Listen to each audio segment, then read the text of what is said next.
नमस्कार दोस्तों, स्वागत है आप सबका मेरे चैनल में। दोस्तों अभी अभी दिवाली का त्योहार गया है और सबके घर में मिठाई जरूर आई होगी और थोड़ी बहुत चाशनी भी बची होगी। तो आज मैं उस चाशनी को यूज करके आपको एक रेसिपी बताऊंगी। आज मैं मीठा पुलाव बनाऊंगी और वो भी उस बची हुई चाशनी को यूज करके। तो चलिए रेसिपी स्टार्ट करते हैं। सबसे पहले मैं बता दूं, मैंने इस ग्लास से मेजर करके सब कुछ लिया। आप कोई भी एक कटोरी या एक ग्लास सेट कर ले, उससे मेजर करके ही सब कुछ लें। मैं इससे 3 ग्लास चावल यूज करूंगी क्योंकि मेरे पास 3 ग्लास चाशनी बची है, तो मैं 3 ग्लास चावल यूज करूंगी। और मैंने इस ग्लास से मेजर करके 6 ग्लास के करीब इस पे पानी बॉयल होने के लिए रख दिया है।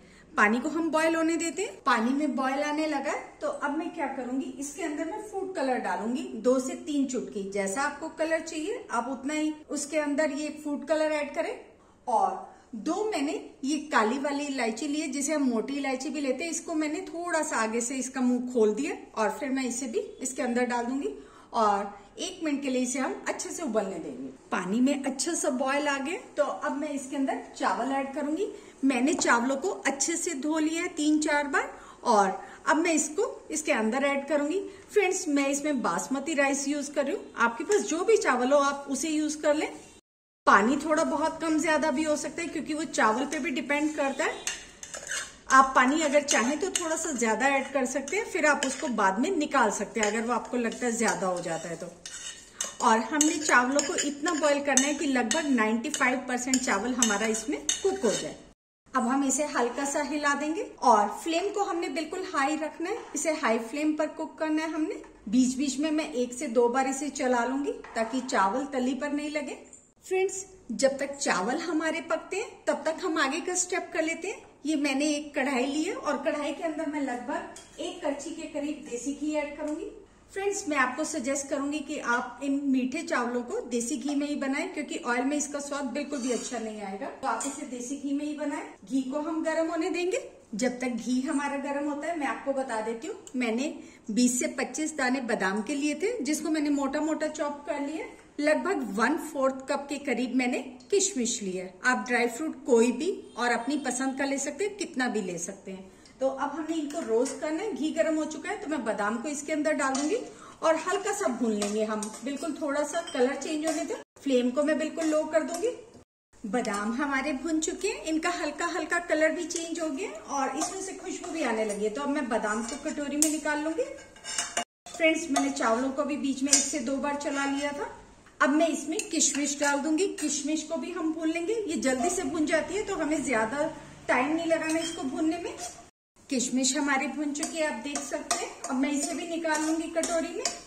फ्रेंड्स, लगभग 9 से 10 मिनट हुए। चावल हमारे गल चुके हैं। मैं आपको चेक करवा देती हूँ। अगर हम एक चावल उठाएं और उसको इस तरह से तोड़े तो आप देख सकते हैं चावल इजीली टूट रहा है। अब मैं नेक्स्ट स्टेप करूंगी। फ्रेंड्स, चावलों के नीचे मैं फ्लेम को ऑफ कर दूंगी और अब हम नेक्स्ट स्टेप करेंगे। हमने कढ़ाई के अंदर घी डाला था तो थोड़ा घी बचा है, तो अब मैं इसके अंदर 1 कड़छी घी और ऐड करूंगी। घी को हम गरम होने देते हैं। घी हमारा गरम हो चुका है। अब मैंने 7-8 लौंग लिए और 6-7 मैंने छोटी इलायची लिए जिनके मुंह को मैंने खोल दिया। इसे मैं इसके अंदर डालूंगी। फ्लेम को मैं बिल्कुल लो कर दूंगी और इसे हम हल्का सा भून लेंगे। अब मैं चावलों को उठाऊंगी और लगभग आधे चावल इसके अंदर डाल दूंगी। फ्लेम हमने बिल्कुल लो रखनी है, याद रखेंगे इस चीज को। चावलों को अब मैं फैला दूंगी इस पर। हम इसका बेस बना लेंगे इस तरह से, चावलों को फैला लेंगे। और फ्रेंड्स, मैंने 3 ग्लास चाशनी ली थी, उसे मैं इसके अंदर डालूंगी। इस तरह से फैलाकर डालेंगे। आधी चाशनी मैंने अभी डाली है, आधी फिर मैं ऊपर डालूंगी। अब थोड़े से इसमें यहाँ पे हम ड्राई फ्रूट्स ऐड कर देंगे। थोड़े से मैंने बादाम डाल दिए और थोड़े से मैं ऊपर से इसमें किशमिश डाल रही हूँ। अब फिर से मैं बाकी बचे हुए चावल ऐड कर दूंगी इसमें। अब मैं इन चावलों को भी फैला लूंगी। हल्के हाथों से बिल्कुल काम करेंगे कि चावल हमारे टूटे नहीं। अब मैं बाकी बची चाशनी भी इसके ऊपर डाल दूंगी। उसी तरह से फैलाकर डालेंगे बिल्कुल। फ्रेंड्स, अगर आपको मेरी ये रेसिपी अच्छी लगी हो तो प्लीज इसे लाइक जरूर कीजिएगा। अब मैं इसमें बाकी बचे हुए ड्राई फ्रूट्स ऐड कर दूंगी। थोड़े से हम रख लेंगे गार्निश करने के लिए। और अब हम चावलों को ढक देंगे और ढककर कुक होने देंगे जब तक कि चावल हमारे अच्छे से गल नहीं जाते। लगभग 5 मिनट के लिए और बिल्कुल लो फ्लेम रखेंगे। लगभग 2 मिनट हो चुके हैं। मैं एक बार चावलों को चला लूंगी। फ्रेंड्स 5 मिनट के लिए रखना है, तो उसमें बीच में 1-2 बार हम इसे चला लेंगे, या आप ये कह सकते हैं हमने तब तक इसको कुक करना है जब तक कि हमारी चाशनी इसमें से बिल्कुल सूख नहीं जाती है।